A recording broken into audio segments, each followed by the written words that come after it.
Welcome to Samba Samba. Enjoy the video. In this video, I will explain how to fix a broken zipper on your bag. Often, a zipper issue is a simple fix. Begin by examining the problem closely. If the teeth are misaligned, try to gently pull them back into place. For a loose slider, carefully use a pair of needle nose pliers to slightly compress the top and bottom of the slider. This often restores its grip, allowing it to properly engage the zipper teeth. If your zipper slider is completely broken or missing, replacing it is a common solution. First, acquire a new slider that precisely matches your zipper's gauge, often indicated by a number on the old slider.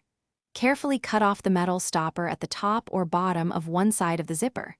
Slide the new slider onto the zipper tape, ensuring both sides feed in correctly. Finally, attach a new stopper to secure it. When zipper teeth are damaged or missing, a more intricate repair is needed.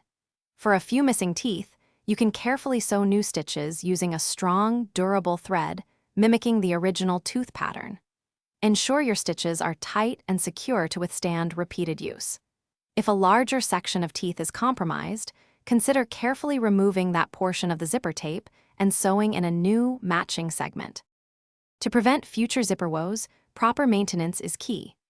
Regularly lubricate your zippers with a specialized zipper wax or even a graphite pencil. This helps the slider move smoothly and reduces wear. Be mindful not to overstuff your bag, as excessive pressure is a primary cause of zipper failure. Always ensure your zippers are fully closed before washing your bag to protect them from tangling or damage. Thanks for watching. Consider subscribing if we helped you.